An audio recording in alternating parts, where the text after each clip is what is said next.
penjelasan tentang usul itu. Ya. Bismillahirrahmanirrahim. Assalamualaikum warahmatullahi wabarakatuh. Salam. Serta salam sejahtera dan salam keluarga Malaysia. Tuan Yang Dipertua, dengan penuh takzim, saya berdiri di dalam Dewan yang mulia ini untuk mengemukakan usul seperti berikut. Bahawa Dewan ini menyedari akan cabaran untuk memulih serta menjana semula ekonomi negara bagi mencapai pertumbuhan yang mampan dengan mengambil kira lanskap sosioekonomi pasca COVID-19 dan pencapaian rancangan Malaysia ke-11 2016 hingga 2020. Merestui usaha kerajaan untuk merancang dan melaksanakan agenda pembangunan negara yang mampan selaras dengan semangat keluarga Malaysia, aspirasi wawasan kemakmuran bersama 2030 dan agenda pembangunan mampan 2030. Meluluskan rancangan Malaysia ke-12 bagi tempoh 2021 hingga 2025 yang menetapkan hala tuju strategik bagi mencapai objektif keluarga Malaysia makmur, inklusif, mampan dengan memberikan tumpuan kepada usaha untuk merancakkan kembali pertumbuhan ekonomi, memastikan kemakmuran negara dapat diagih secara lebih adil dan saksama serta mengekalkan kelestarian alam sekitar menurut Kertas Perintah CMD 1 tahun 2021 dan bahawa dalam meluluskan RMK 12, Dewan Yang Mulia ini menyeru seluruh rakyat Malaysia supaya berusaha dengan sepenuh komitmen dan iltizam yang jitu untuk membangunkan negara secara mampan bagi membolehkan setiap ahli keluarga Malaysia tanpa mengira agama, bangsa dan kaum menikmati taraf hidup yang wajar. Dengan izin Tuan Yang Dipertua, saya membentangkan rancangan Malaysia ke-12 2021-2025 untuk dibahaskan oleh ahli-ahli yang berhormat di Dewan Yang Mulia ini. Keluarga Malaysia makmur, inklusif, mampan. Alhamdulillah, dipanjatkan syukur kehadrat Allah Subhanahu Wa Taala dengan izin dan rahmatnya jua, pada hari ini saya dapat membentangkan dasar penting yang ditunggu-tunggu, iaitu rancangan Malaysia ke-12 2021 hingga 2025 atau RMK 12. Setinggi-tinggi penghargaan dan terima kasih saya ucapkan kepada mantan Perdana Menteri Yang Berhormat Tan Sri Dato' Haji Muhyiddin bin Haji Muhammad Yassin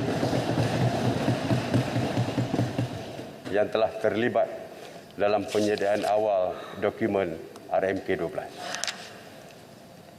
RMK 12 ini digubal ketika dunia sedang mengharungi cabaran getir pandemik COVID-19.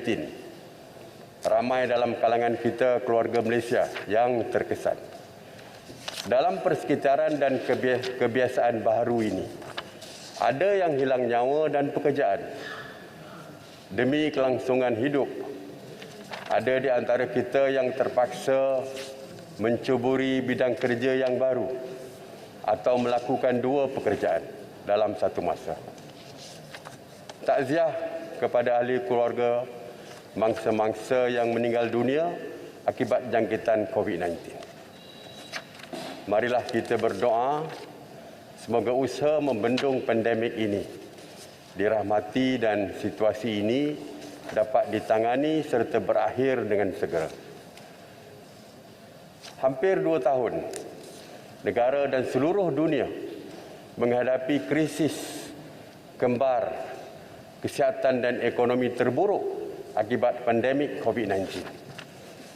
Dalam tempoh itu, para petugas di barisan hadapan telah berusaha memerangi pandemik dengan semangat tinggi tanpa mengira penat lelah.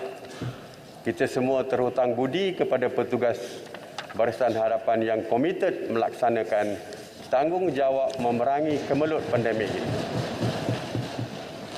Jutaan terima kasih kepada semua petugas barisan hadapan. Anda adalah wira keluarga Malaysia. Penularan pandemik ini turut memberi impak kepada ekonomi global pada tahun 2020 dengan penguncupan pada kadar 3.2% berbanding pertumbuhan 2.8% pada tahun 2019. Semua sektor mengalami kesan yang ketara, terutama perkhidmatan berkaitan pelancongan dan penerbangan. Ini menyebabkan peningkatan kadar pengangguran dan kemiskinan global. Bank Dunia menganggarkan berlaku peningkatan penduduk miskin tegar dunia dengan jumlah tambahan seramai 97 juta orang pada tahun 2020.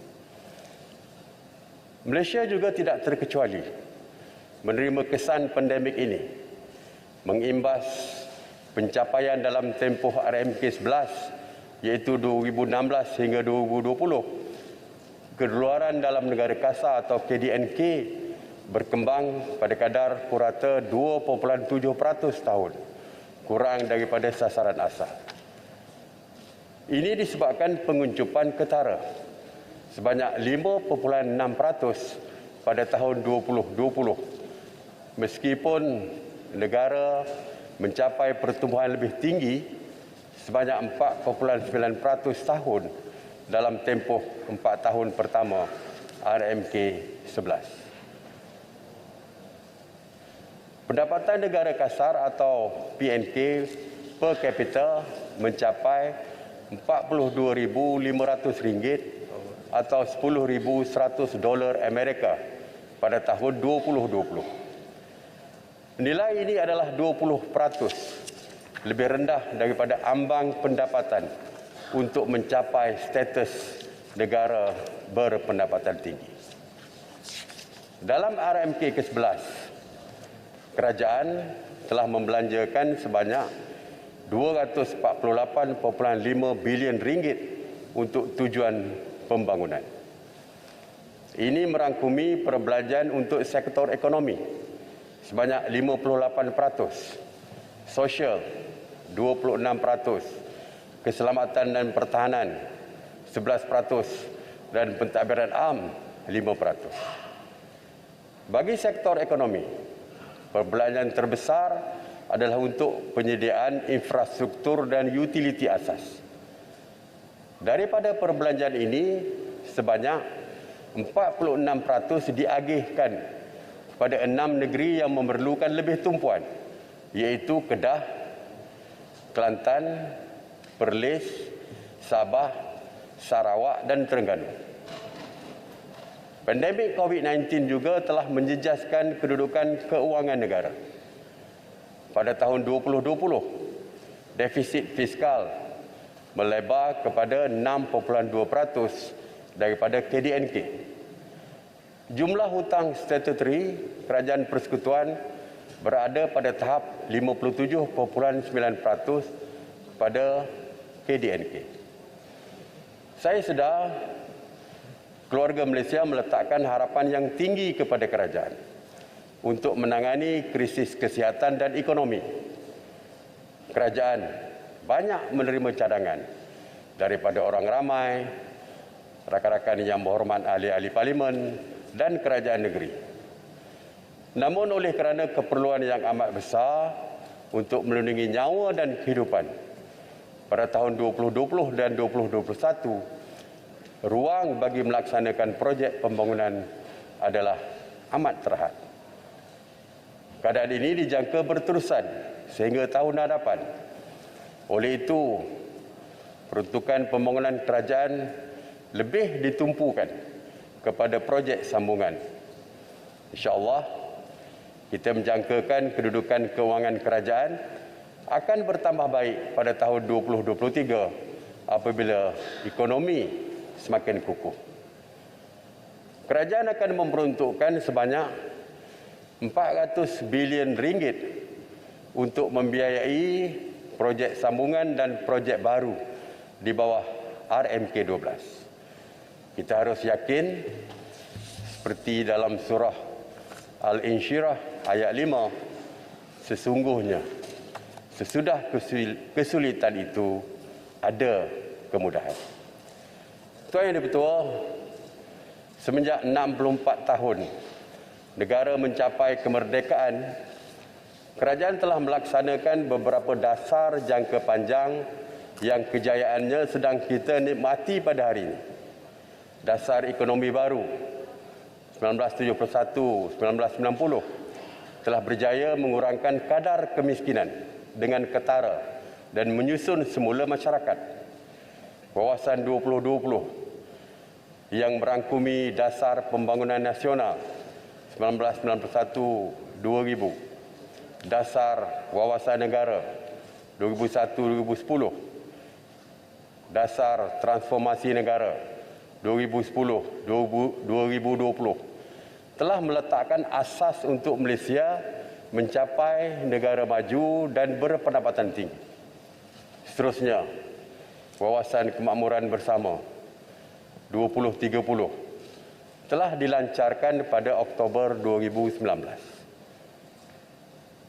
Pelan pembangunan 5 tahun telah bermula pada tahun 1956. Pelan ini memperincikan strategi dan inisiatif dalam menentukan keutamaan program dan projek yang dilaksanakan kerajaan. RMK12 yang saya bentangkan pada hari ini adalah perancangan penting sebagai pelengkap kepada Pelan Pemulihan Negara. Ia bagi mengembalikan semula momentum pertumbuhan ekonomi serta mencapai matlamat pembangunan jangka panjang. Alhamdulillah, sejumlah 8 pakej bantuan dan rangsangan ekonomi yang bermula pada 27 Mac 2020 telah berjaya menstabilkan ekonomi negara. KDNK kembali berkembang sebanyak 16.1% pada suku kedua tahun 2021 setelah menguncup pada 4 sukuan sebelumnya. Tuan Yang Di-Pertua, RMK12 ini dengan matlamat keluarga Malaysia makmur, inklusif, mampan akan membolehkan kita semua menikmati taraf hidup yang lebih baik. Sebuah strategi dan inisiatif juga sejajar dengan agenda 2030 bagi pembangunan mampan yang dipersetujui oleh semua ahli Pertubuhan Bangsa Bersatu pada tahun 2015. Kita mahu memacu keluarga Malaysia ke arah negara maju dan berpendapatan tinggi serta kalis cabaran pada masa hadapan. Namun, pencapaian ini tidak bermakna jika masih ada yang terpinggir daripada arus pembangunan. Kita mahu hidup bahagia bersama-sama sebagai satu keluarga tanpa mengira tahap pendapatan, agama, bangsa dan kaum.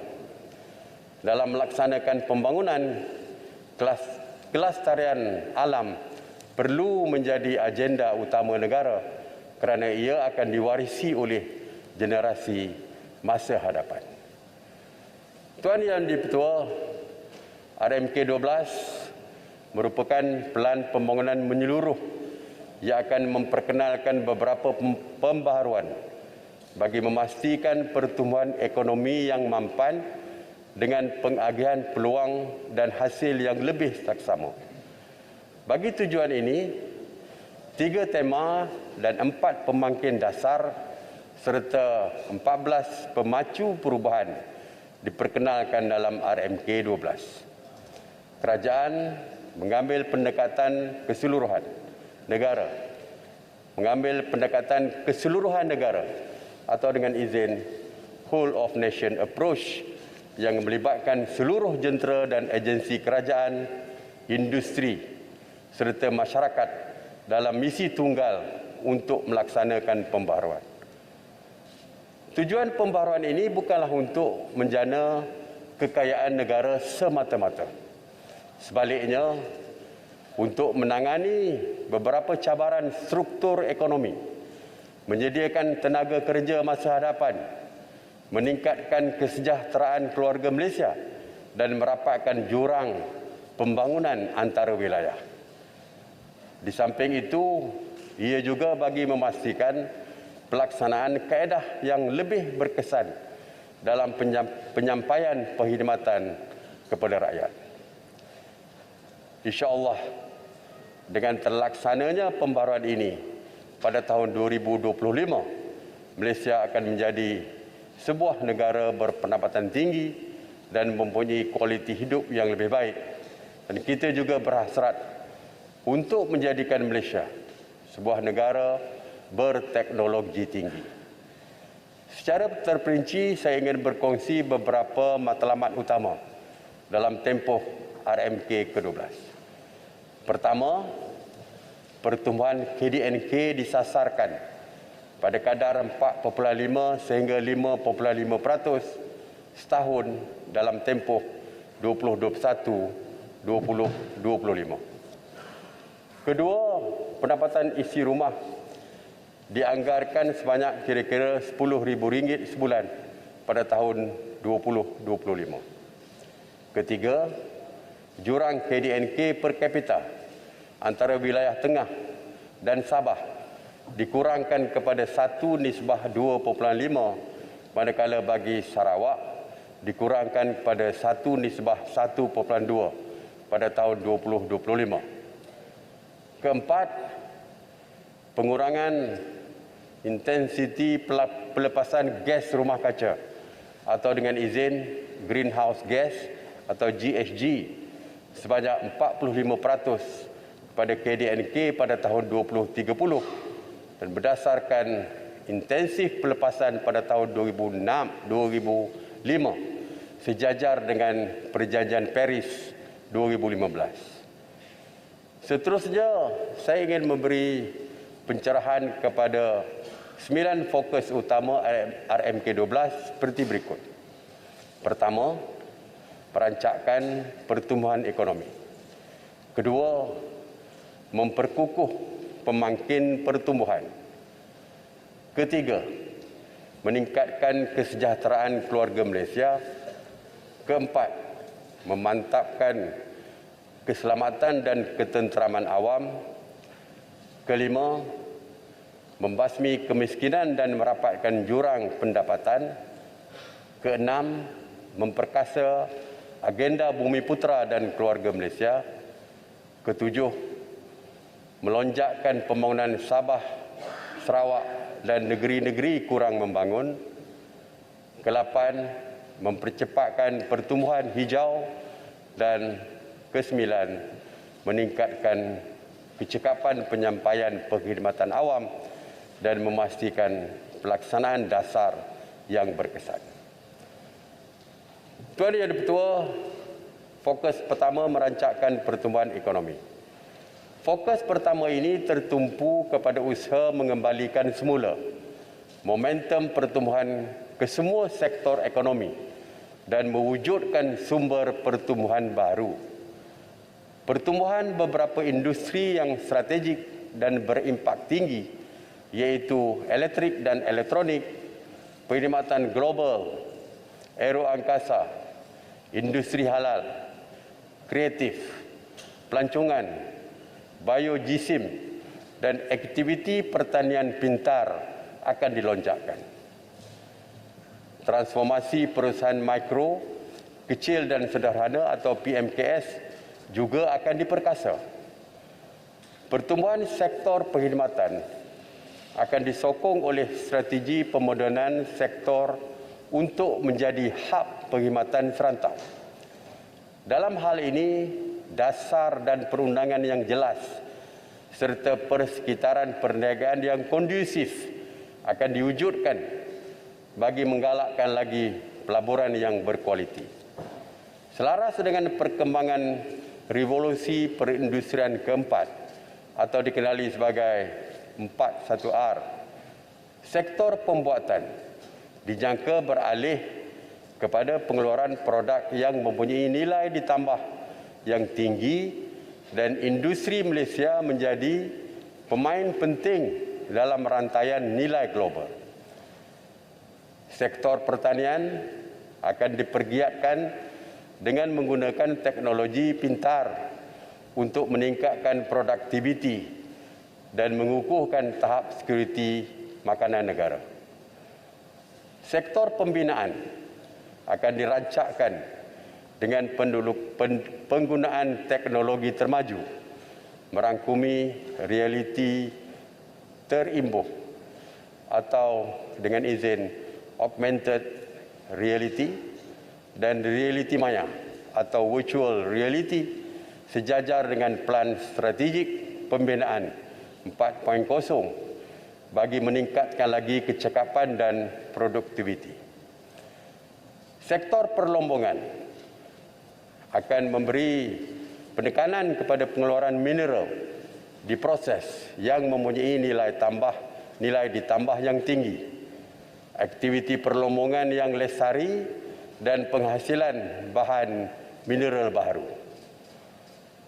Pertumbuhan produktiviti akan dilonjakkan melalui aktiviti penyelidikan dan inovasi, penggunaan teknologi termaju, di samping mengurangkan kebergantungan kepada buruh kurang mahir. Perdagangan antarabangsa akan diperkukuh dengan mengenal pasti pasaran dan produk baru, menambah baik kecekapan fasiliti perdagangan dan meningkatkan daya saing industri ekspor utama. Selain daripada itu, kerjasama perdagangan akan digalakkan melalui ratifikasi perjanjian perdagangan bebas atau FTA baharu seperti dengan izin Regional Comprehensive Economic Partnership atau RCEP. Kerajaan mahu melihat sektor swasta kembali memainkan peranan lebih besar bagi membantu negara memacu pertumbuhan ekonomi. Sehubungan dengan itu, saya memberi jaminan bahawa kerajaan akan mengurangkan kerenah birokrasi, menyediakan infrastruktur yang berkualiti dan berdaya harap, memperkukuh ekosistem bagi menyokong pelaburan swasta dan membangunkan tenaga kerja mahir. Dasar aspirasi pelaburan nasional ataupun NIA akan dijadikan kerangka utama bagi menarik pelaburan berkualiti dan meletakkan Malaysia sebagai hub pelaburan di rantau ini. Insentif sedia ada akan disemak semula untuk memberi fokus kepada pelaburan yang berasaskan teknologi termaju dan memenuhi aspek kelestarian alam sekitar. Ini akan dapat menyokong hasrat negara untuk mempercepatkan peralihan kepada industri berteraskan pembuatan termaju atau dengan izin advanced manufacturing tanpa menjejaskan alam sekitar. Tuan Yang di-Pertua, PMKS merupakan tulang belakang kepada ekonomi negara. Pada akhir tahun 2020, bilangan PMKS dianggarkan hampir 1.2 juta bersamaan dengan 97.2% daripada keseluruhan jumlah perusahaan.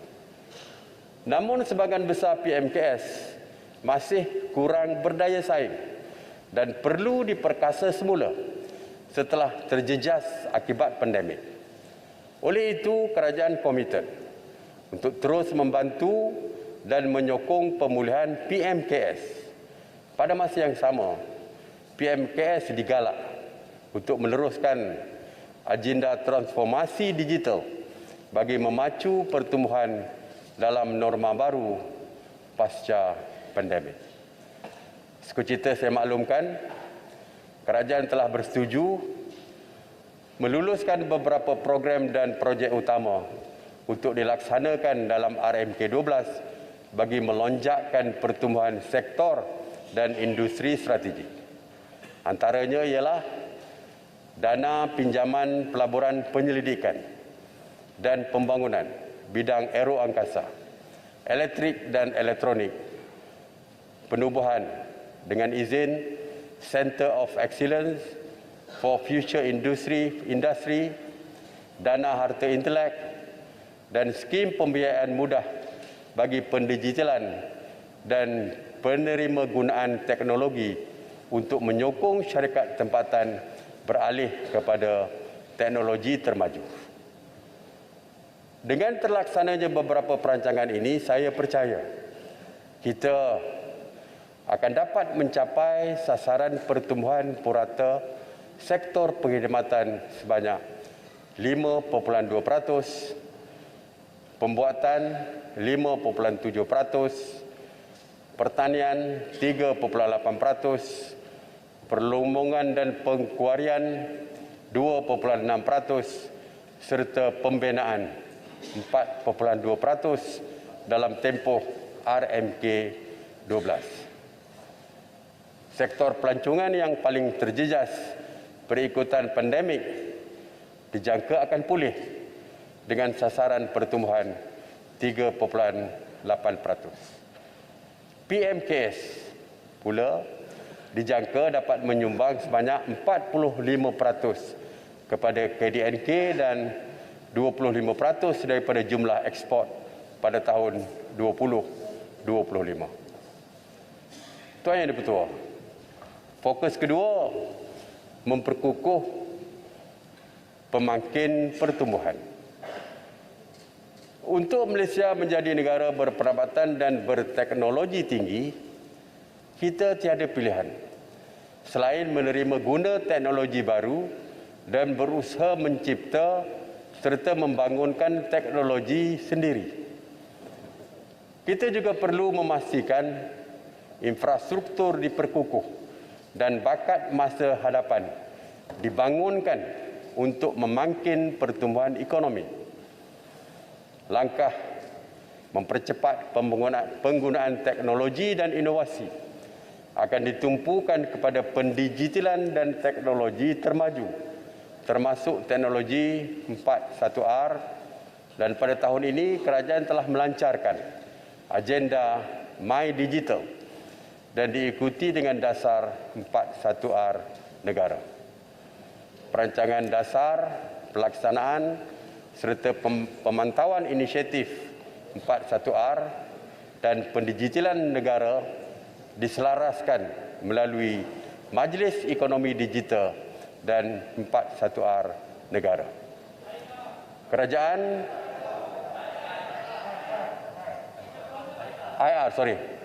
4IR. Kerajaan menerajui agenda ini melalui inisiatif pendigitalan sektor awam dan transformasi PMKS.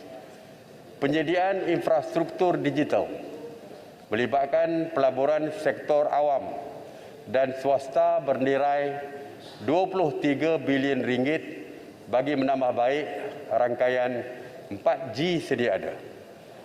Bagi mempercepat pelaksanaan 5G di seluruh negara, sebanyak 15 bilion ringgit lagi akan dilabur oleh sektor swasta.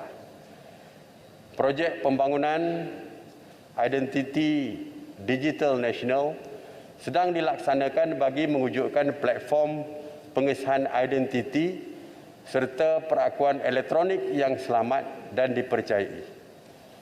Kita sedar teknologi digital telah banyak mencorak kehidupan kita pada masa kini. Pembelajaran anak-anak kita telah terganggu disebabkan kekurangan peralatan dan akses kepada teknologi. Oleh itu, kerajaan komited untuk meningkatkan infrastruktur dan perkhidmatan digital bagi menangani pelbagai jurang digital. pelaksanaan Pelan Jalinan Digital Negara atau JENDELA bakal menyediakan 100% liputan 4G di kawasan berpenduduk, liputan 5G yang lebih luas dan jalur lebar talian tetap kepada 9 juta premis menjelang tahun 2025. Sehingga bulan Ogos 2021, sebanyak 94% kawasan berpenduduk telah mendapat liputan 4G. Kelajuan perkhidmatan jalur lebar mudah alih pula telah mencapai 29.1 MB sesaat dan lebih 6,000 premis telah mendapat akses kepada perkhidmatan jalur lebar talian tetap. Rangkaian teknologi 5G akan dilancarkan pada penghujung tahun 2021. Pelbagai inisiatif pendigitalan ini dijangka menyokong pencapaian sasaran 25.5% sumbangan ekonomi digital kepada KDNK pada tahun 2025. Kerajaan menyedari ekonomi gig merupakan sumber penting pertumbuhan ekonomi. Ia telah membuka peluang yang lebih besar kepada rakyat untuk menambah pendapatan, termasuk menawarkan perkhidmatan menggunakan platform digital seperti e-hailing dan p-hailing. Kerajaan akan mewujudkan ekosistem yang menyokong perkembangan ekonomi gig bagi menggalakkan rakyat memanfaatkan sepenuhnya peluang ini. Selain daripada itu, usaha akan dipergiat untuk mengakreditasi platform tempatan berdasarkan piawaian industri ekonomi perkongsian antarabangsa bagi meningkatkan daya saing pada peringkat global. Satu rangka kawal selia sedang disediakan bagi memastikan penyedia platform, pekerja dan pengguna adalah dilindungi. Kerajaan juga akan memastikan pampasan akibat pengangguran, perlindungan kesihatan dan simpanan untuk persaraan diperkukuh. Kerajaan akan merapatkan jurang digital terutama antara luar bandar dan bandar disebabkan perbezaan pasarana jalur lebar melalui penyediaan kemudahan infrastruktur digital. Dalam hubungan ini, pusat internet desa dan pusat komuniti desa akan ditransformasi sebagai pusat digital keluarga Malaysia bagi memberi perkhidmatan yang lebih baik dan bersepadu. Penggunaannya juga akan diperluas untuk memberi kemudahan kepada penduduk setempat terlibat dalam e-dagang, latihan kemahiran, pembelajaran dan aktiviti masyarakat. Tuan Yang di-Pertua, sejajar dengan perkembangan teknologi serta inovasi, usaha untuk melahirkan pembangun dan pencipta teknologi tempatan akan dipergiat bagi menjana kejayaan dan pertumbuhan ekonomi. Bagi tujuan ini, semua aktiviti pembangunan dan penyelidikan, pengkomersialan dan inovasi akan dijajarkan dengan keutamaan negara. Sebanyak 50% daripada dana penyelidikan kerajaan akan disediakan untuk penyelidikan eksperimental yang berpotensi untuk dikomersialkan. Sehubungan dengan itu, kerajaan telah meluluskan penubuhan pusat sehenti bagi pengkomersialan dan pembinaan teknologi serta program dengan izin Nano Malaysia Energy Storage Technology Initiative atau NESTI. Bagi menyelaras aktiviti R&D dan CSR dan memastikan ianya bersesuaian dengan keutamaan nasional, Unit Pengurusan Penyelidikan atau RMU telah ditubuhkan dan peranan RMU adalah untuk mengurangkan pertindihan fungsi, memperkukuh kerjasama antara pihak industri, akademia dan kerajaan dalam pelbagai bidang serta meningkatkan kecekapan dalam penggunaan sumber sedia ada. Selain daripada itu, sumber pembiayaan alternatif termasuk modal teroka, pembiayaan antarabangsa dan dana endowment akan dipertingkatkan. Pada tahun 2025, peratusan perbelanjaan kasar R&D kepada KDNK dijangka mencapai 2.5% berbanding 1% sahaja pada tahun 2020. Sektor swasta disasarkan menyumbang lebih besar dengan peningkatan 2 kali ganda, iaitu mencapai 70% kepada jumlah perbelanjaan R&D. Tuan Yang Di-Pertua, infrastruktur dan utiliti asas yang berkualiti dan berdaya harap seperti jalan raya, rel, bekalan air dan elektrik penting bagi merangsang pertumbuhan ekonomi, merapatkan jurang pembangunan antara wilayah dan seterusnya meningkatkan kesejahteraan hidup rakyat. Rangkaian rel dan jalan raya bersepadu yang menghubungkan lapangan terbang dan pelabuhan dengan kawasan perindustrian, bandar dan luar bandar akan dipertingkat. Ini melibatkan antaranya projek-projek utama seperti berikut. Landasan berkembar Lembah Kelang Fasa 1 yang menghubungkan Rawang ke Salak Selatan dijangka siap pada tahun 2022. Landasan berkembar elektrik Gemas ke Johor Bahru yang merupakan jajaran akhir landasan berkembar elektrik dari Padang Besar Perlis ke Johor Bahru, Johor dijadualkan siap pada tahun 2023. Pelaksanaan projek laluan rel Pantai Timur atau ECRL diteruskan dan dijangka siap pada tahun 2025. Projek sistem transit rapid RTS yang menghubungkan stesen Bukit Cagar Johor Bahru dengan stesen Woodlands North di Singapura akan mula dibina pada hujung tahun 2021. Lebuh Raya Pantai Barat yang melibatkan negeri Selangor dan Perak dijangka siap sepenuhnya pada tahun 2024. Projek Central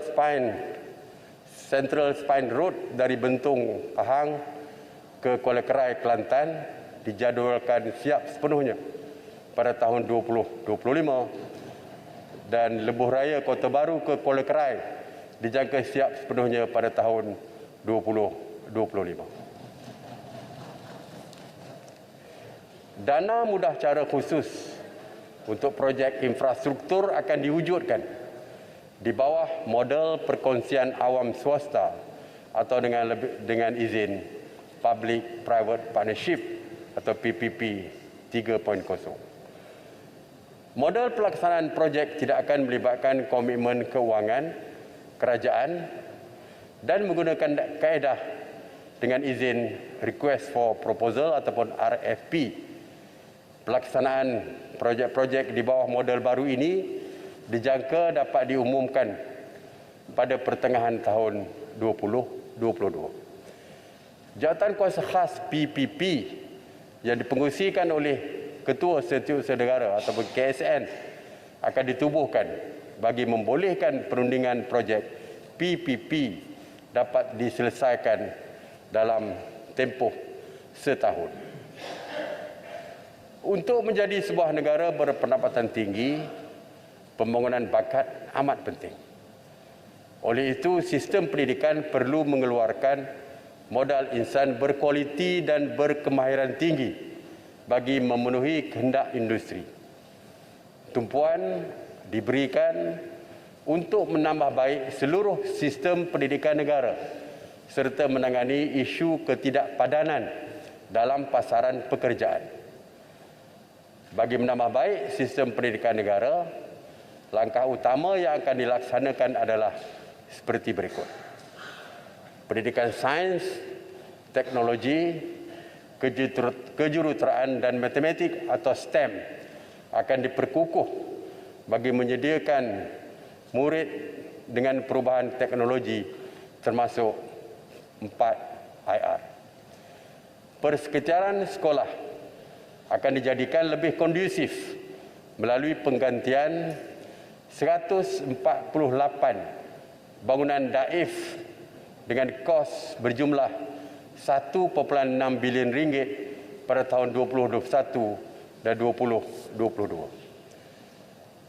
Sebanyak 4 kompleks sekolah dan 5 buah sekolah baru akan dibina melibatkan kos sebanyak 848 juta ringgit.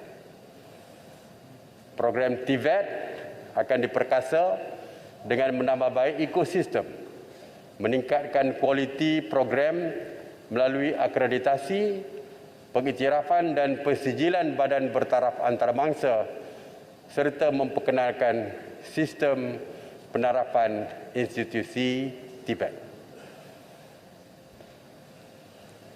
Platform berpusat bagi data penawaran dan permintaan TVET akan dibangunkan. Sistem pendidikan tinggi yang lebih fleksibel akan diwujudkan dan kerjasama dengan industri di peringkat bagi menambah baik kualiti graduan dan memenuhi keperluan industri.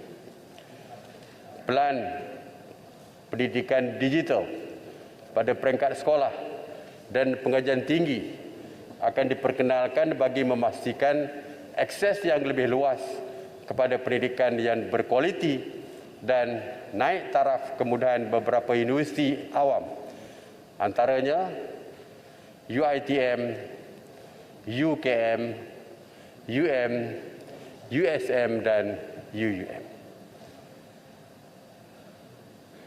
Dalam RMK ke-12, kerajaan akan memastikan lebih banyak pekerjaan yang berkemahiran tinggi diwujudkan melalui pelaksanaan inisiatif berikut. Pertama, menarik lebih banyak pelaburan baru yang berteknologi tinggi, menggalakkan industri beralih kepada automasi dan mekanisasi, menghadkan kemasukan pekerja asing berkemahiran rendah dan memperkukuh kolaborasi antara industri dan akademia. Tuan Yang di-Pertua, Pelan Strategik Kebolehpasaran Graduan 2021 hingga 2025 diperkenalkan untuk menangani isu ketidakpadanan dalam pasaran buruh. Selain daripada itu, dengan izin Job Creation Strategic Plan 2021-2023 akan diperkenalkan untuk membolehkan negara menyediakan tenaga kerja berdaya tahan dan berkemahiran tinggi yang diperlukan oleh industri. Pelaksanaan dua plan ini akan memastikan rakyat Malaysia mendapat manfaat daripada pewujudan peluang pekerjaan yang baru. Pandemik COVID-19 telah memberi kesan kepada beberapa sektor ekonomi yang mempunyai kebergantungan yang tinggi terhadap pekerja asing, terutamanya sektor pembinaan dan perladangan akibat pembekuan pengambilan pekerja asing. Bagi mengatasi isu ini, industri perlu meningkatkan penggunaan automasi dan mekanisasi dalam proses pengeluaran. Dalam tempoh jangka panjang, jumlah pekerja asing dalam tenaga kerja dihadkan kepada tidak melebihi 15%. Penguatkuasaan berkaitan pekerja asing akan diperkukuhkan bagi menyokong dasar ini. Tuan Yang di-Pertua, fokus ketiga meningkatkan kesejahteraan keluarga Malaysia. Kesejahteraan hidup adalah hak asasi manusia dan hak ini tidak boleh dinafikan.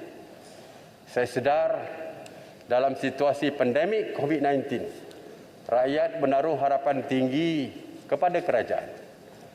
Kerajaan akan sentiasa mencari jalan yang terbaik untuk memastikan kesejahteraan keluarga Malaysia dalam pelbagai aspek, terutamanya penjagaan kesihatan dan penyediaan kediaman yang berkualiti. Untuk mengekalkan perpaduan dalam membina negara bangsa ini. Bagi memperkukuh kesepaduan keluarga Malaysia, program perpaduan dan sukan secara inklusif serta komprehensif akan dipergiat.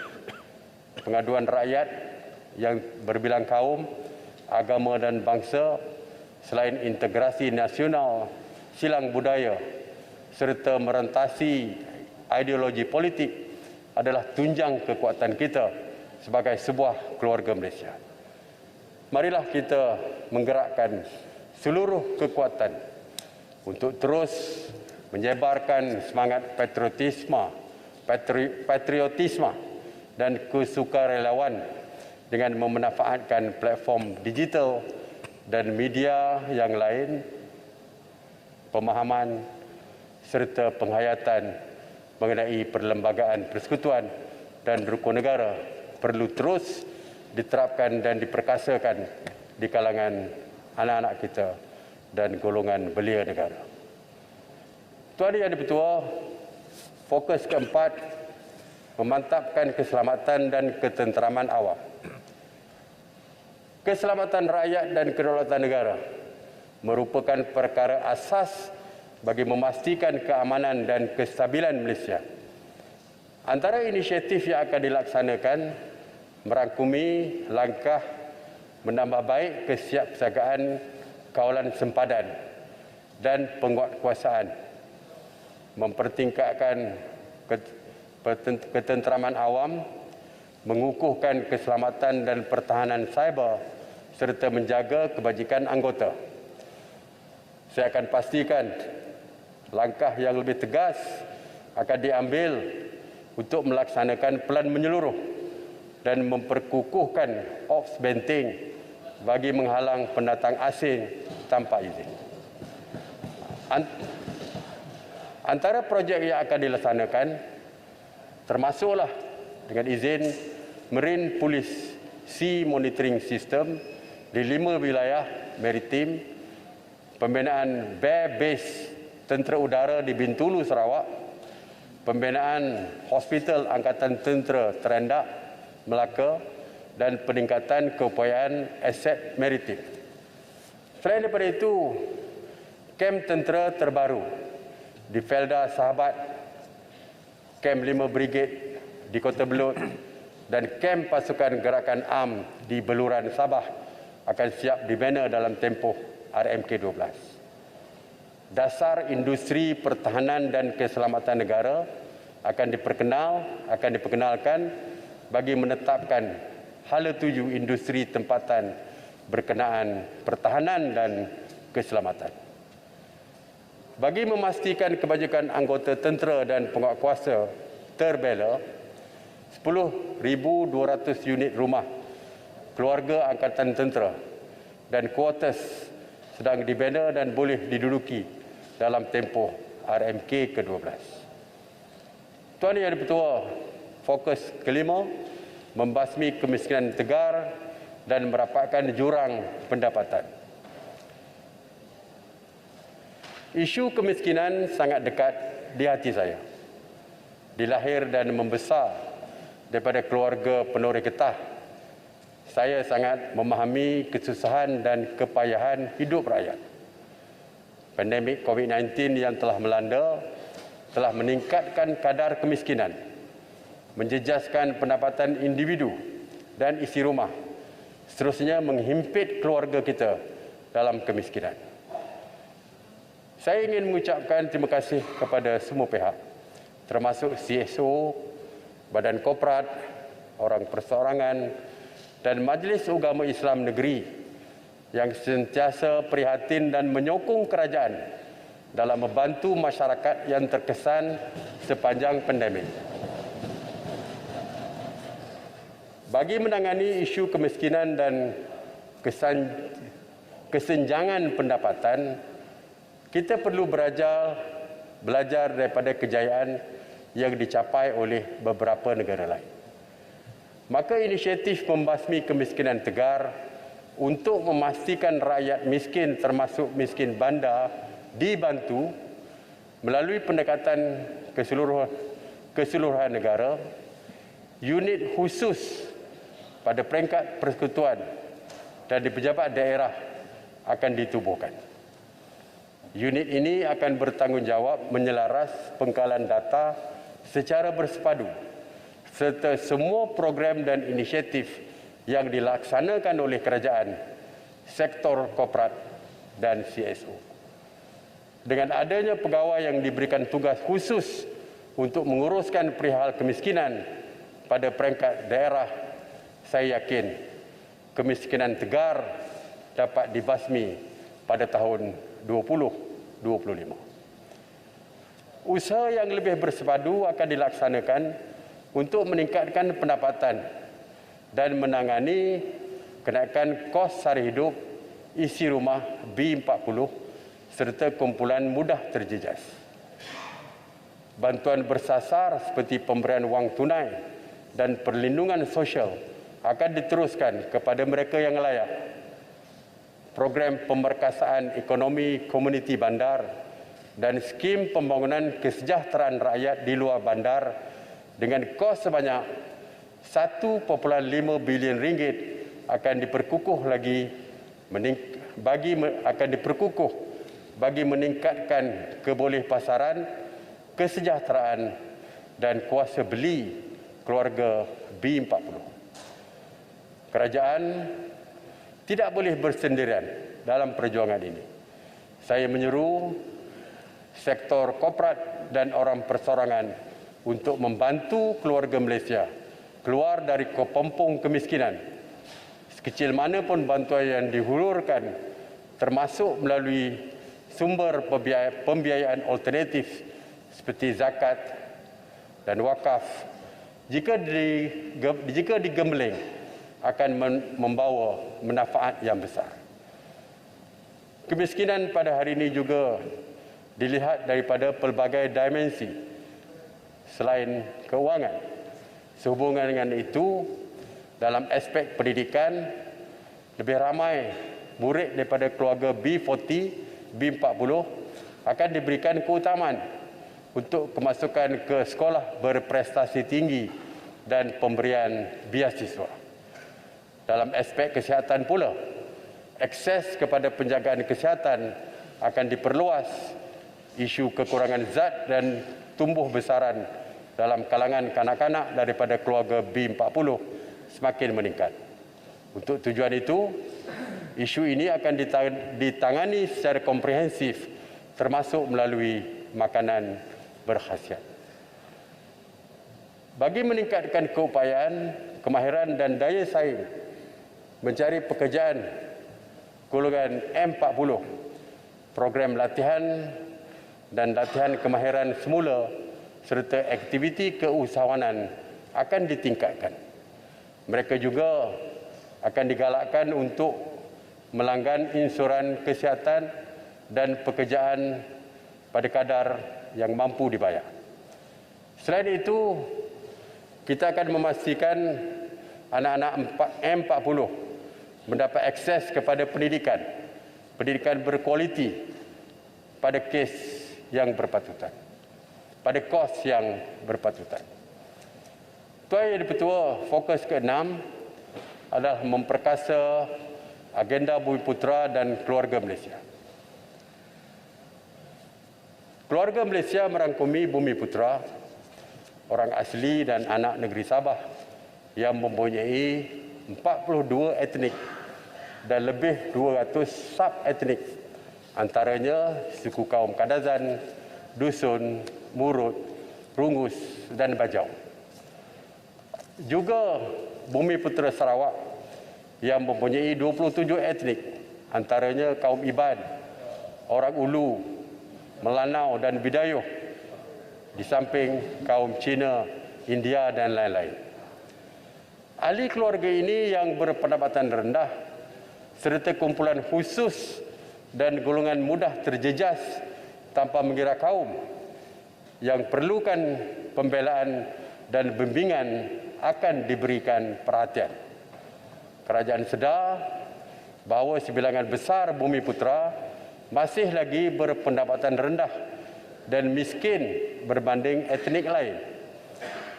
Jurang pendapatan penengah antara Bumiputera dan kaum Cina semakin melebar, iaitu 4 kali ganda pada tahun 2019 berbanding 1989. Saya memberi jaminan bahawa agenda Bumiputera akan terus diperkasa dan tidak akan diabaikan.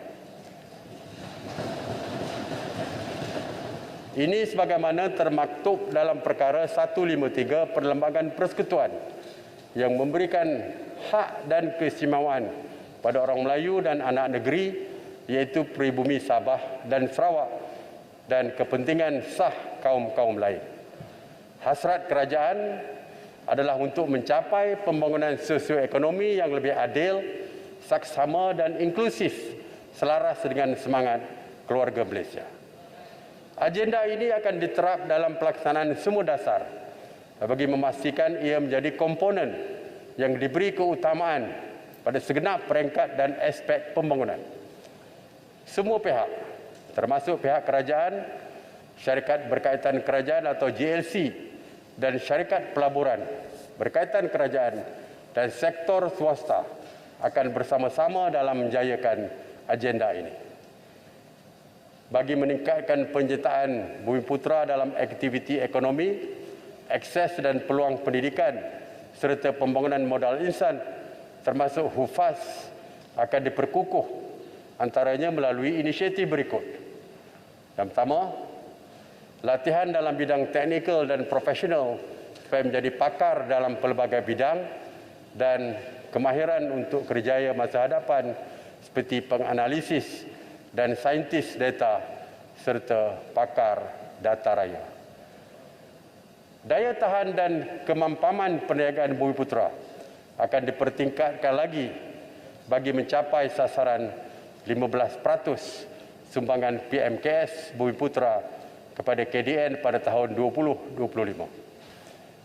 Pencapaian ini akan disokong melalui penyediaan pembiayaan dan pelaksanaan program baru termasuk dana kemakmuran Bumiputera untuk syarikat Bumiputera, skim pembiayaan kontrak ekspres di bawah MARA untuk kontraktor Bumiputera dan penyertaan lebih ramai usahawan Bumiputera mencuburi bidang ekonomi digital serta industri yang mempunyai potensi pertumbuhan yang tinggi.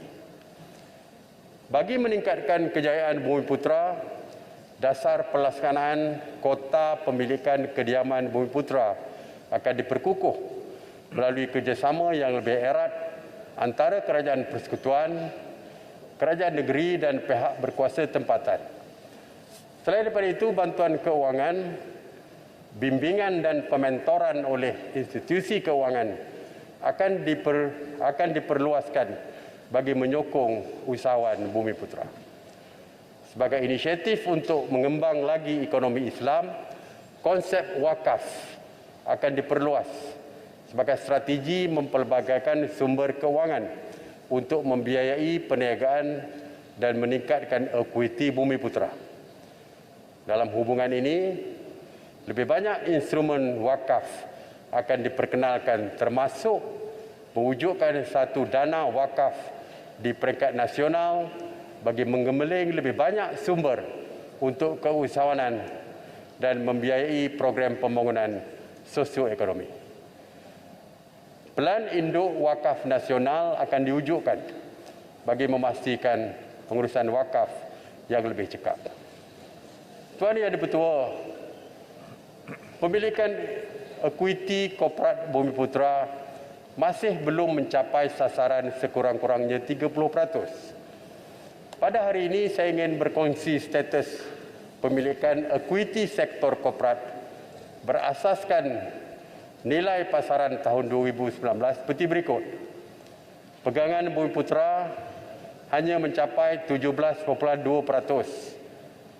Bukan Bumiputera 25%. Pegangan asing 45.5% dan nomini 12.3%. Bagi memastikan pemilikan ekuiti Bumiputera yang mampan, kerangka jaringan keselamatan ekuiti akan diperkenalkan supaya penjualan saham atau syarikat Bumiputera hanya ditawarkan dan dijualkan kepada konsortium, syarikat atau individu Bumiputera yang lain. Di samping itu, pegangan dan pelupusan pemilikan oleh syarikat Bumiputera akan dikawal selia oleh kementerian dan agensi berkaitan selaku pengawal selia sektor. Dalam usaha menyelaras semua inisiatif ini, bahagian kemakmuran Bumiputera dengan mandat dan fungsi yang lebih jelas akan diwujudkan semula melalui penugasan semula pegawai di setiap kementerian dan agensi kerajaan. Langkah ini adalah bagi menambah baik tadbir urus pelaksanaan agenda Bumiputera. Satu rangka kerja tindakan pembangunan Bumiputera akan diumumkan pada penghujung tahun ini. Ia memperincikan beberapa inisiatif utama dalam merealisasikan aspirasi bagi meningkatkan status sosio-ekonomi Bumiputera. Tuan Yang Di-Pertua, masyarakat orang asli adalah antara golongan rentan yang sentiasa mendapat perhatian oleh kerajaan. Sebagian besar isi rumah orang asli adalah golongan B40 dengan kadar kemiskinan yang masih tinggi, iaitu 33.6% pada tahun 2019. Golongan ini adalah sebahagian daripada keluarga Malaysia yang kita perlu perkasakan untuk membangun bersama. Sehubungan dengan itu, pelan pembangunan sosioekonomi orang asli yang komprehensif sedang dirangka meliputi aspek daripada peningkatan pendapatan dan kesejahteraan sehingga infrastruktur asas. Pendidikan berkualiti akan menjadi kunci utama dalam mempercepatkan pembangunan sosioekonomi masyarakat orang asli. Peluang murid orang asli mendapat pendidikan hingga ke tingkatan 5 akan dipertingkat. Sekolah model khas komprehensif 9 atau K9 akan ditambah dan sebahagiannya dinaik taraf kepada sekolah model khas komprehensif 11 atau K11. Aspek pengajaran dan pembelajaran akan ditambah baik, termasuk meningkatkan kualiti guru dan kemudahan di sekolah. Saya juga menyedari masih terdapat isi rumah kaum Cina yang berpendapatan rendah, khususnya di kampung baru seluruh negara. Kerajaan juga akan terus membantu kumpulan ini dengan meningkatkan akses dan penambah baik skim pinjaman khas penduduk kampung baru. Kemudahan ini bertujuan untuk mereka mengembangkan perniagaan dan terlibat dalam keusahawanan. Selain daripada itu, program infrastruktur asas dan ameniti sosial akan diteruskan bagi meningkatkan kesejahteraan penduduk di kampung baru Cina. Sebahagian masyarakat kaum India juga perlu dibantu, khususnya yang berpendapatan rendah. Oleh itu, dalam mencapai pembangunan inklusif, kesejahteraan mereka akan terus diberikan keutamaan selaras dengan pelan tindakan masyarakat India. Kerajaan akan memberikan sokongan kepada mereka dengan menyediakan program peningkatan kemahiran dan bantuan keuangan bersasar serta peluang keusahawanan. Tuan Yang Di-Pertua, anak muda kita akan menjadi pemimpin keluarga Malaysia pada masa hadapan. Oleh itu, mereka perlu terus dibimbing dan diberi sokongan untuk bersama mencorak masa depan Malaysia. Pelan kebangsaan pemerkasaan ekonomi belia sedang dirangka untuk memantapkan peranan anak muda dalam pembangunan negara. Kapasiti dan keupayaan belia akan dipertingkat bagi melahirkan pekerja mahir. Semangat patriotisme dan tanggungjawab kepada negara juga akan dipupuk. Akademi Pembangunan Belia Malaysia dan beberapa kompleks belia dan sukan akan dinaik taraf, manakala pusat belia wilayah yang pertama di Malaysia akan dibina bagi merancangkan lagi aktiviti belia. Malaysia dijangka menjadi sebuah negara tua pada tahun 2030, iaitu apabila 15% daripada jumlah penduduk Malaysia berumur 60 tahun dan ke atas. Bagi memastikan keperluan warga emas terpelihara, kerajaan akan memperbanyakkan sistem sokongan kepada warga emas. Sehingga hari ini sebanyak 140 pusat warga emas telah diwujudkan dan kerajaan merancang untuk memperluaskan usaha ini ke seluruh kawasan parlimen. Malaysia juga perlu mewujudkan lebih banyak bandar mesra warga emas pada masa akan datang. Sistem pendaftaran warga emas nasional akan ditambah baik dan liputannya diperluaskan. Jumlah orang kurang upaya ataupun OKU yang berdaftar telah meningkat sebanyak 6%, sebanyak 8% iaitu daripada 548,000 pada tahun 2019 kepada 593,000 pada tahun 2020. Kumpulan ini akan terus diperkasa dengan melaksanakan program seperti dengan izin, job coach, pemulihan dalam komuniti, perkhidmatan pusat kehidupan berdikari, program keusahawanan OKU dan karnival kerjaya khas.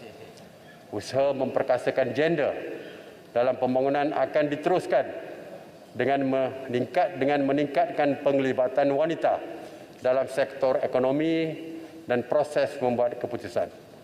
Penyertaan wanita dalam pasaran kerja disasarkan mencapai 59% pada tahun 2025. Akses dan kualiti perkhidmatan penjagaan dan pendidikan awal kanak-kanak serta penjagaan warga emas dengan iuran yang berpatutan akan dipertingkat. Ini akan mendorong lebih ramai wanita untuk kekal atau kembali bekerja. Pembangunan ekonomi usahawan wanita akan diperkukuh dengan meningkatkan akses kepada pembiayaan dan aktiviti latihan kemahiran. Usahawan wanita juga akan digalakkan untuk menjalankan aktiviti perniagaan secara dalam talian untuk memperluaskan pasaran. Rangka kerja bagi memperkasakan gender akan diperkenalkan serta undang-undang sivil dan syariah akan diperkukuhkan bagi menangani isu berkaitan wanita. Tuan Ibu Ketua, fokus ketujuh adalah melonjakkan pembangunan Sabah dan Sarawak dan negeri-negeri kurang membangun. Seperti yang telah saya nyatakan sebelum ini, saya komited untuk menyelesaikan isu-isu berhubung tuntutan Sabah dan Sarawak berdasarkan Perjanjian Malaysia 1963 atau MA 63.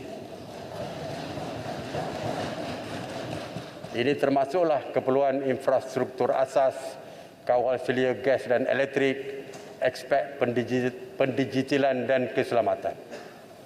Oleh itu, pembangunan negeri Sarawak dan Sabah dan Sarawak akan terus diberikan keutamaan pada RMK 12. Penyediaan infrastruktur asas akan diperluas dengan membina jambatan dan menaik taraf 1,400 km jalan berturap luar bandar serta menyiapkan pembinaan 1,150 km lebuh raya Pen Borneo. Usaha mengurangkan jurang pembangunan ekonomi antara negeri, antara wilayah serta antara bandar dan luar bandar akan terus diberikan tumpuan. Usaha melonjakkan pertumbuhan negeri kurang membangun, terutamanya Sabah dan Sarawak, akan dipergiatkan. Ia bermatlamat untuk mempercepatkan pertumbuhan KDNK yang perlahan di negeri Kedah, Kelantan, Perlis, Sabah, Sarawak dan Terengganu, serta mengurangkan kadar kemiskinan terutama di Sabah, Kelantan dan Sarawak. Bagi tujuan ini, sekurang-kurangnya 50% daripada keseluruhan peruntukan pembangunan asas persekutuan akan diagihkan kepada negeri-negeri tersebut. Peruntukan ini akan ditumpukan kepada penyediaan infrastruktur asas, pendigitalan, pendidikan, perkhidmatan, penjagaan kesihatan dan pembangunan ekonomi. Saya sendiri akan memantau pelaksanaannya secara dekat. Seperti saya umumkan semasa Hari Malaysia, peruntukan sejumlah 7.7 bilion ringgit iaitu 3.61 bilion ringgit kepada negeri Sabah dan 4.09 bilion ringgit kepada negeri Sarawak disediakan bagi pelaksanaan jendela sepanjang tempoh RMK-12. Dengan peruntukan ini, liputan jalur lebar akan dipertingkat melalui pembinaan infrastruktur digital, termasuk pembinaan menara atau pemancar telekomunikasi. Sehingga Ogos 2021, sebanyak 2,645 infrastruktur digital siap dipasang di Sabah dan 2,117 di Sarawak.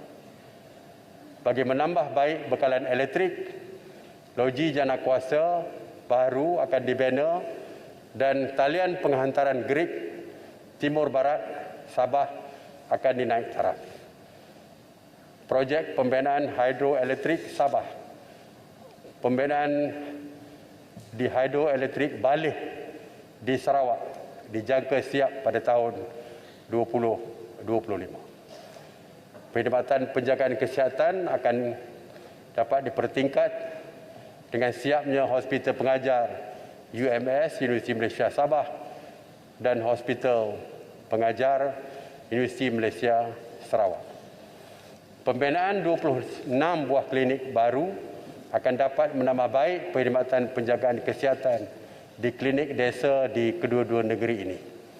Selain daripada itu, pembinaan rumah baru dan pembaikan rumah daif di bawah program bantuan rumah akan memberi manfaat kepada 26,000 isi rumah miskin di Sabah dan Sarawak. Bagi menjamin keselamatan dan meningkatkan hubungan ekonomi dengan Kalimantan Indonesia, pos kawalan sempadan yang baru di Manalunas, Simanggaris dan Kalabakan Sabah akan dibina, manakala kompleks ICQS Terbedu dan Serikin Sarawak akan dinaik taraf. Selain daripada itu, projek jalan dari sempadan Bekalalan kompleks CIQ menghala ke Lawas akan dimulakan pembinaan pada tahun 2022. Dengan pelaksanaan strategi dan inisiatif untuk melonjakkan pembangunan Sabah dan Sarawak ini, pertumbuhan purata KDNK tahunan negeri Sabah dijangka meningkat pada kadar 6.5% dan pada kadar 5.3% di Sarawak pada kadar 5.3% dalam tempoh 2021 hingga 2025. Saya berkeyakinan kedua-dua negeri ini mempunyai keupayaan dan kekuatan sumber yang boleh dioptimumkan sepenuhnya. Dengan itu, pertumbuhan sebenar boleh menjadi lebih tinggi daripada jangkaan ini. Tuan Yang Dipertua, dalam usaha mentransformasikan kawasan luar bandar, aktiviti ekonomi yang mempunyai nilai ditambah yang tinggi akan dirancangkan melalui platform e-dagang pertanian pintar dan industri luar bandar. Infrastruktur luar bandar akan dipertingkatkan dengan membina dan menaik taraf 2,800 km jalan berturap, antaranya Jalan Nangga Tuli ke Rumah Bujah, Nangga Pelagus di Kapit, Sarawak dengan kos sebanyak RM280 juta. Jalan Dudar ke Taburan ke Mendawang di Kota Belud, Sabah dengan kos sebanyak RM101 juta.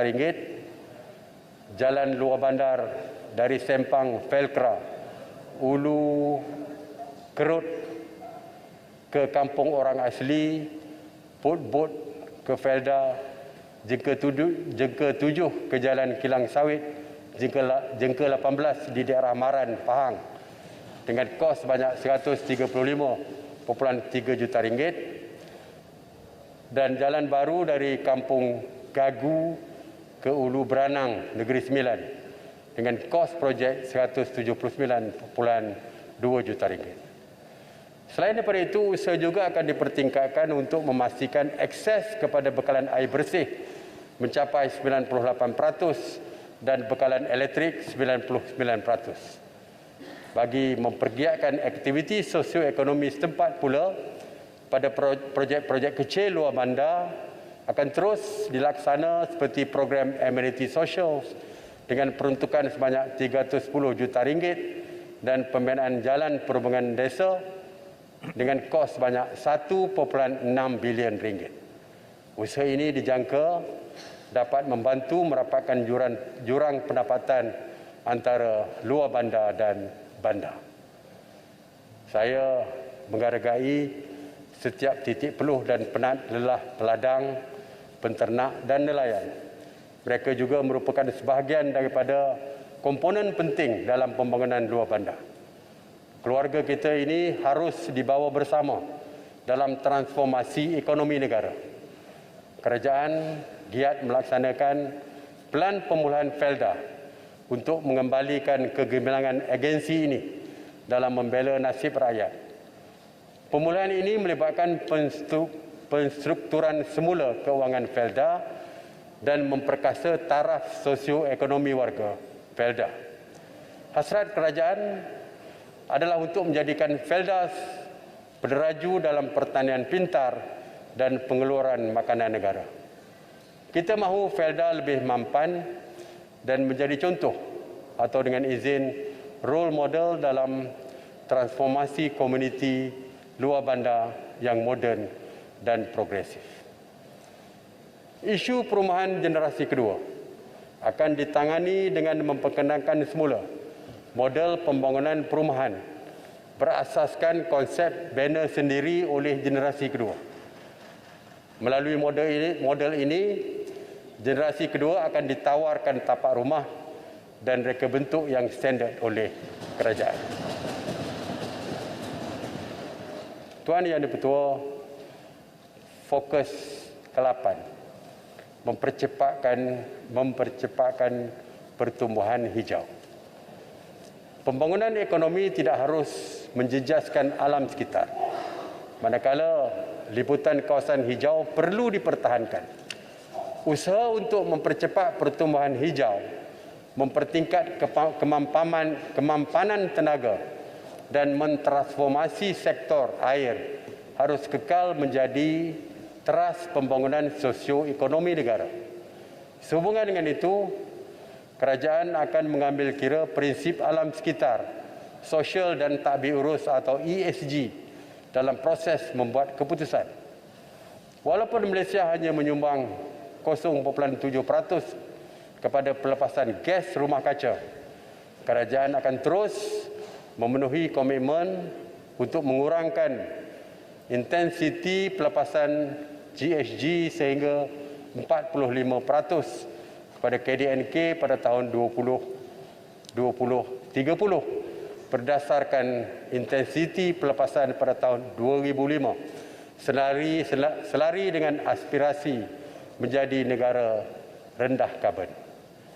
Saya menyambut baik inisiatif sektor swasta yang telah mengambil langkah ke hadapan melalui komitmen bagi mencapai dengan izin net zero carbon emissions.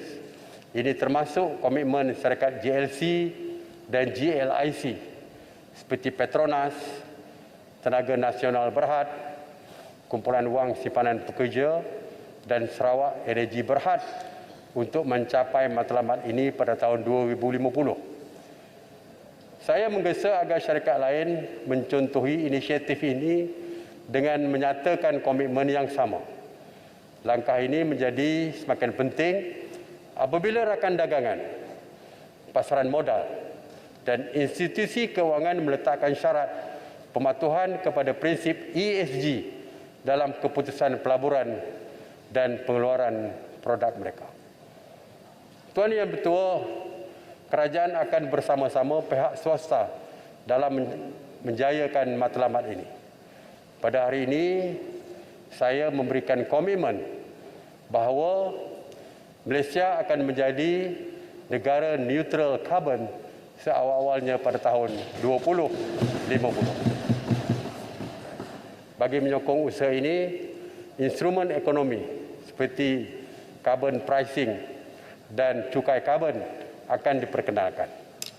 Perincian langkah-langkah lain bagi pengurangan karbon akan diumumkan setelah kajian strategi pembangunan jangka panjang rendah karbon dimuktamadkan pada akhir tahun 2022. Bagi tujuan ini, kerajaan telah memberi komitmen untuk tidak lagi membina loji jana kuasa arang batu yang baru. Saya sedar ini memerlukan usaha yang bersepadu serta komitmen dan pelaburan hijau yang tinggi. Namun saya yakin dengan penglibatan keluarga Malaysia, aspirasi ini bukanlah angan-angan kosong. Komitmen ini akan memastikan Malaysia seiring dengan usaha negara lain untuk mencapai matlamat global dalam menangani perubahan iklim dan meningkatkan daya saing negara. Dalam usaha kerajaan untuk mencapai matlamat pembangunan mampan, pertubuhan masyarakat sivil atau CSO akan diiktiraf sebagai rakan pembangunan. Bagi tujuan ini, peranan CSO akan diinstitusikan dalam pelbagai mekanisme takbir urus, terutama dalam pelaksanaan dan pemantauan program pembangunan pada peringkat awal, pada peringkat akar umbi bagi mencapai Agenda 2030. Dasar tenaga negara yang komprehensif akan diperkenalkan untuk menyediakan hala tuju strategik jangka panjang bagi menyokong aspirasi negara neutral karbon. Penjimatan elektrik yang lebih bersih, penjanaan elektrik yang lebih bersih akan dilaksanakan melalui pengoperasian beberapa loji jana kuasa gas di Semenanjung bagi menggantikan loji jana kuasa arang batu. Akta berkaitan kecekapan dan konservasi tenaga akan diperkenalkan bagi mengawal sedia penggunaan tenaga oleh pengguna berintensiti tinggi dalam sektor industri dan komersial. Penjanaan tenaga boleh baharu daripada solar, biogesim dan biogas disasarkan meningkat pada 31% daripada jumlah kapasiti terpasang pada tahun 2025. Model ekonomi kitaran akan dilaksana di bawah RMK 12 bagi mengurangkan pencemaran, penjanaan sisa dan kebergantungan kepada sumber asli. Konsep tanggungjawab pengeluar akan dipergiat bagi meningkatkan pelaksanaan penggunaan dan pengeluaran mampan. Di samping itu, pelaburan hijau akan terus digalak, termasuk untuk projek di bawah pendekatan kerjasama awam dan swasta serta GLC. Tuan Yang Di-Pertua, Pembangunan bandar hijau yang berdaya tahan akan terus dipergiat. Sebanyak 120 bandar disasarkan mencapai status bandar mampan, dan bagi tujuan ini pelaksanaan inisiatif Pelan Tindakan Bandar Hijau dan Sistem Analitik Data Raya pelbagai dimensi akan diperkenalkan. Kerajaan juga akan memberi keutamaan kepada pembangunan industri pengeluaran kenderaan cekap tenaga, iaitu EEV, bagi menyokong inisiatif mobiliti mesra alam. Bagi memastikan langkah mitigasi dan adaptasi perubahan iklim yang terselaras dan menyeluruh, Pelan Hala 7 untuk mengurangkan pelepasan gas rumah kaca dan Pelan Adaptasi Kebangsaan akan diperkenalkan. Selain daripada itu, inisiatif perolehan hijau kerajaan akan diperluas ke peringkat kerajaan negeri dan pihak berkuasa tempatan. Melalui pelaksanaan inisiatif ini, perolehan hijau kerajaan disasarkan meningkat kepada 25% pada tahun 2025. Pemeliharaan dan pemuliharaan kepelbagaian khazanah semula jadi negara akan terus dipertingkat. Mekanisme dengan izin ecological fiscal transfer akan ditambah baik dalam menyokong langkah kerajaan negeri memulihara kawasan hutan, santuari kehidupan liar yang semakin terancam seperti harimau belang, tapir dan gajah akan dipertingkat bagi tujuan konservasi. Pelan rangka tindakan ekonomi biru akan diperkenalkan untuk menentukan hala tuju pembangunan kawasan pesisir pantai dan marin secara mampan. Saban tahun rakyat di seluruh negara dilanda bencana banjir dan tanah runtuh. Bencana ini telah mengakibatkan kerosakan harta benda, kehilangan nyawa dan mata pencarian. Baru-baru ini berlaku bencana seperti fenomena kepala air di daerah Yan dan Kuala Muda di Kedah, banjir di Penampang Sabah, serta tanah runtuh di Kemensah Heights, Selangor. Sehubungan dengan itu, penjagaan alam sekitar adalah amat penting bagi melindungi nyawa dan mengurangkan kerugian harta benda. Dalam hubungan ini, beberapa projek dengan kos sebanyak 18 bilion ringgit bagi tempoh RMK 12 dan RMK 13 akan dilaksanakan di bawah program Tebatan Banjir, pengurusan lembangan sungai, bersepadu dan kawalan hakisan pantai, serta program ramalan dan amaran banjir. Sektor air perlu ditransformasi secara menyeluruh bagi menjamin bekalan dan kemampanan. Agenda transformasi sektor air 2040 akan diperkenalkan dalam RMK 12 bagi meningkatkan kecekapan pengurusan, mengoptimumkan potensi bagi menjaga kekayaan serta mewujudkan peluang pekerjaan baru. Pelaksanaan agenda ini melibatkan 4 fasa, dan fasa pertama penerimaan gunaan pengurusan sumber air bersepadu akan dipergiat pada peringkat persekutuan negeri dan daerah. Pewartaan dan pelindungan kawasan tadahan air akan dipercepat untuk menambah baik pengurusan sumber air, dan loji rawatan air sisa bersepadu akan dibina untuk kawalan pencemaran. Tadbir urus air akan ditambah baik melalui pemerkasaan peranan dan pelibatan rakyat, memperkukuh aktiviti penguatkuasaan dan semakan undang-undang. Selain daripada itu, mekanisme pembiayaan inovatif akan dikaji, di samping menyediakan infrastruktur yang mampan serta meneruskan program pengurangan air tidak terhasil atau NRW. Pelaksanaan inisiatif ini akan mengurangkan tahap NRW kepada 25% pada tahun 2025. Kerajaan telah meluluskan projek infrastruktur air dengan kos RM25.3 bilion untuk menambah baik liputan dan perkhidmatan air. Tuan Yang di-Pertua, fokus ke-9 meningkatkan kecekapan penyampaian perkhidmatan awam dan memastikan pelaksanaan dasar yang berkesan. Saya ingin memberi komitmen bahawa perkhidmatan awam yang menjadi nadi pentadbiran negara akan terus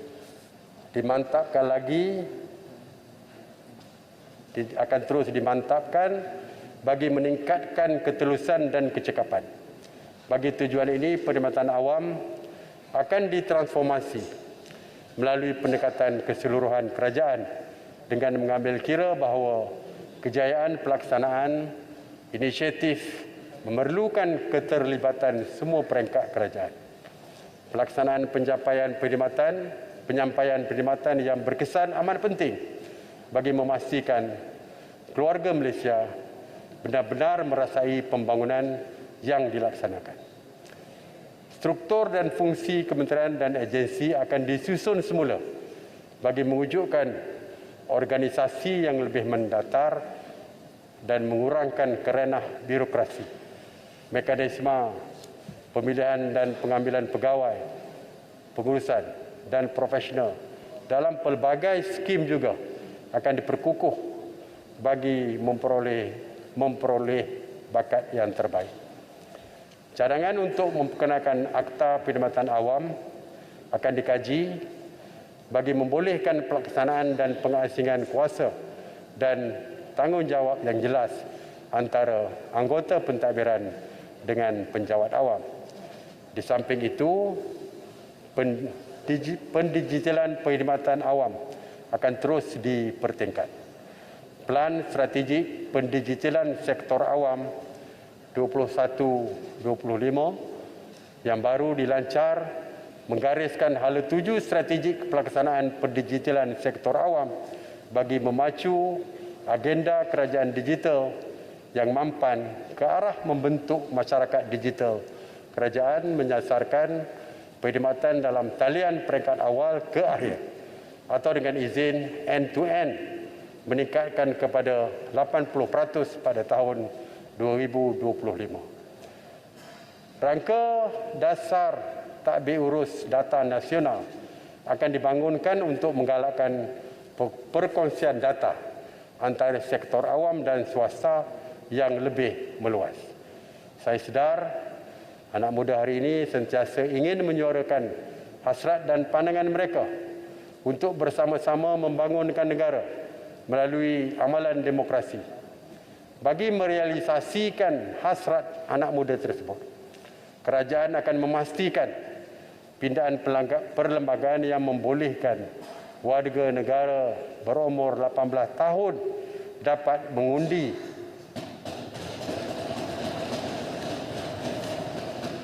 dan akan dilaksanakan dalam tempoh terdekat. Saya beriltizam untuk menjadikan kerajaan ini sebuah kerajaan berprestasi tinggi yang memenuhi harapan rakyat. Ini adalah selaras dengan titah Seri Paduka Baginda Yang di-Pertuan Agong pada 13 September 2021 supaya kita terus mendukung pelaksanaan Pelan Anti Rasuah Nasional dan Pelan Anti Rasuah Organisasi untuk menjadikan Malaysia negara yang bebas rasuah. Dengan itu, saya memberi jaminan bahawa semua strategi dan inisiatif di bawah RMK 12 ini akan dilaksanakan secara tersusun dengan penuh integriti dan bertanggungjawab. Indeks Tadbir Urus Malaysia akan diperkenalkan lagi bagi mengukur prestasi tadbir urus kerajaan dalam menyampaikan perkhidmatan kepada rakyat. Bagi tujuan itu, Pelan Pelaksanaan Dasar RMK 12 disediakan sebagai panduan kepada kementerian dan agensi dalam menerajui dan melaksanakan semua dasar ini. Saya meletakkan tanggungjawab kepada semua menteri dan kementerian untuk bersama-sama saya melaksana dan memantau pencapaian sasaran RMK 12 ini. Tuan Yang Dipertua, penghujung tempoh RMK 11 telah menyaksikan pertumbuhan ekonomi negara terjejas akibat ketidaktentuan ekonomi global dan impak pandemik COVID-19. Dalam tempoh 18 bulan yang lalu, kita telah menumpukan usaha melindungi nyawa dan kehidupan keluarga Malaysia. Sekarang sudah tiba masanya untuk kita memberikan tumpuan kepada agenda menyusun semula dan mengembalikan kekuatan dan daya saing ekonomi negara. RMK 12 telah dijangka dengan mengambil kira perubahan dalam lanskap ekonomi global dan domestik serta keperluan menangani isu semasa demi masa depan keluarga Malaysia yang lebih cerah. Dengan objektif keluarga Malaysia makmur, inklusif, mampan. RMK 12 menggariskan perancangan strategik yang komprehensif bagi membolehkan Malaysia menjadi sebuah negara berpendapatan tinggi, berteknologi tinggi dengan guna tenaga mahir ke arah mencapai pertumbuhan inklusif tanpa mengabaikan alam sekitar. Pada masa yang sama, kerajaan akan berusaha bersungguh-sungguh untuk meningkatkan kesejahteraan rakyat dan memastikan tiada siapa yang tertinggal. Sesungguhnya, krisis ini telah menyatukan kita semua. Krisis ini juga telah membuka peluang untuk kita membuat transformasi. Pada 13 September lalu, kita telah mencipta sejarah. Buat pertama kali, kerajaan dan pembangkang telah memeterai memorandum persefahaman untuk transformasi dan kestabilan politik. Ini adalah hasil daripada dasar kerajaan yang inklusif. Harapan saya, persefahaman ini akan membolehkan kita memberikan tumpuan kepada usaha memerangi pandemik dan meletakkan negara pada asas pertumbuhan yang lebih kukuh. Dengan semangat keluarga Malaysia, kita ketepikan semua perbezaan, bergandeng bahu untuk membina Malaysia yang berdaya saing dan berdaya tahan serta kalis cabaran. Mari kita kumpulkan seluruh tenaga, kepakaran dan pengalaman yang ada di sebelah sini dan di sebelah sana untuk bersama-sama merealisasikan matlamat RMK 12. Kita mesti mendakap erat prinsip bekerja bersama rakyat demi keluarga Malaysia. Saya yakin berkat keredaan Allah Subhanahu Wa Taala melalui perancangan 5 tahun ini, Malaysia mampu bangkit semula dan insya-Allah kita boleh melakar masa hadapan yang lebih baik. Tuan Yang Dipertua, saya mohon mencadangkan. Terima kasih. Terima kasih Amat Berhormat Perdana Menteri. Ada sokongan? Dato' Yang Dipertua, saya menyokong sepenuhnya usul rancangan Malaysia ke-12 yang dibentangkan oleh Yang Amat Berhormat Perdana Menteri Malaysia. Terima kasih Dato' Yang Dipertua. Terima kasih Yang Berhormat Menteri.